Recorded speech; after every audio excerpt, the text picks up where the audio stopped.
For the first time in independent India, 9 new Supreme Court judges took their oaths of office on Tuesday, the 31st of August. But much more than that, for the first time, there are now an unprecedented 4 women Supreme Court judges in the country. Including Justice Indira Banerjee, who was appointed in 2018, the newly appointed women judges are Justice Hima Kohli, Justice Nagarathna, and Justice Bela Trivedi. Who are these judges? And what have been the notable judgments of these justices over the past few years?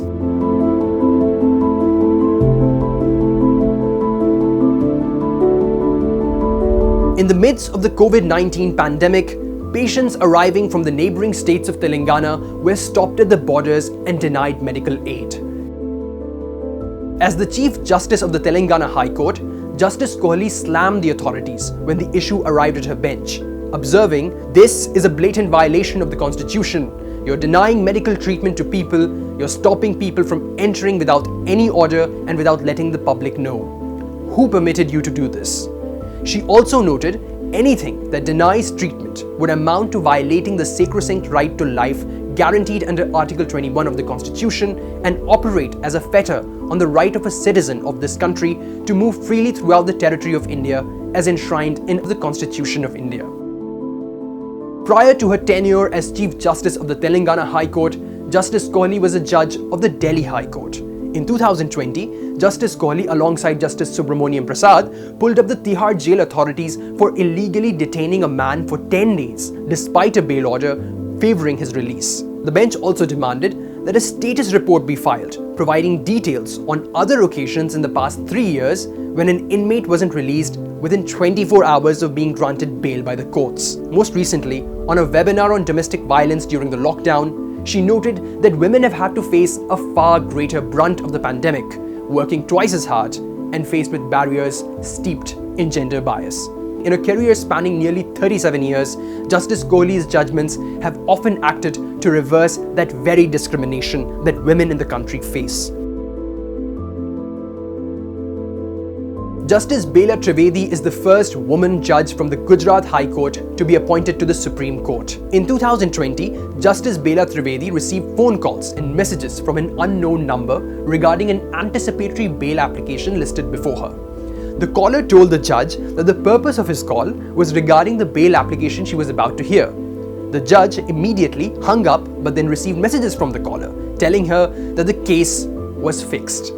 Justice Bela Trivedi ordered a police inquiry into the matter and observed, "Since nobody can directly or indirectly try to approach the court or to influence the court in a way to try to pollute the stream of justice, it is necessary to obtain the details of the call made from the number."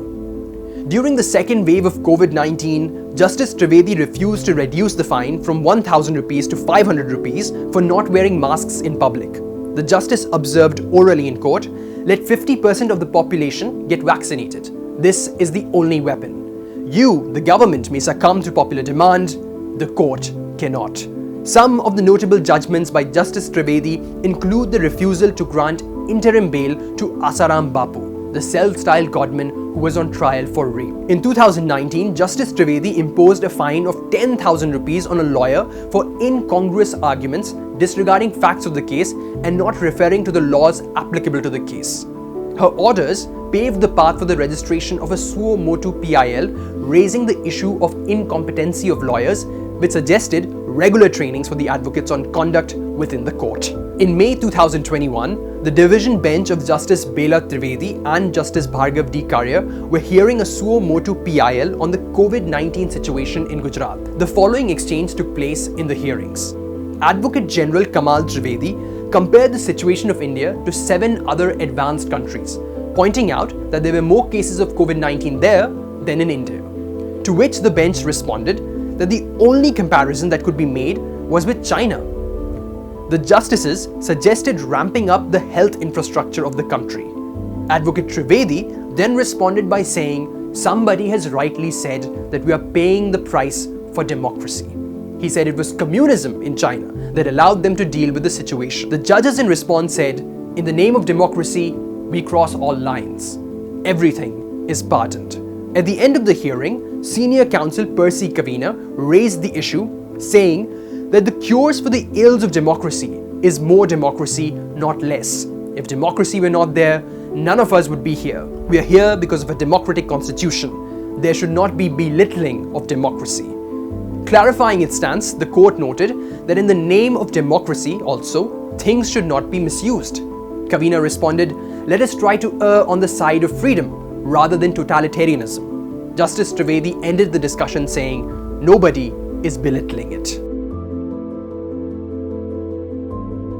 In the midst of the COVID-19 pandemic, Justice B.V. Nagarathna sat with Justice Abhay Srinivas Oka of the Karnataka High Court and dealt with some of the most concerning issues that arose during the time. Welfare of stranded migrant workers and their transportation, creating a helpline for reporting domestic violence and for mental counseling, enabling the operation of essential supply stores.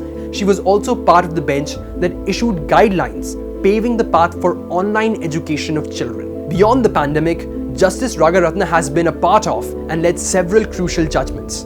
In May, a bench led by her ruled that those accused under the POCSO Act will not be entitled to bail if trial courts are unable to record evidence of the victim child within 30 days or complete the trial within 1 year from the date of taking cognizance of offences. As president of the Judicial Academy, she introduced training modules for trial judges on gender in the law, child in the law, and environmental law. She was part of the landmark judgment that observed that the law must recognize the fact that there may be illegitimate parents, but there can never be illegitimate children.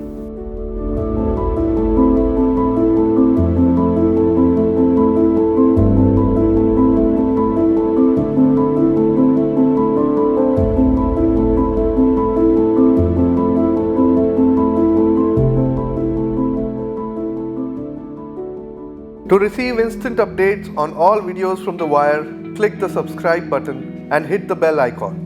Pay to support independent journalism. Click the link in the description and choose the amount you want to pay.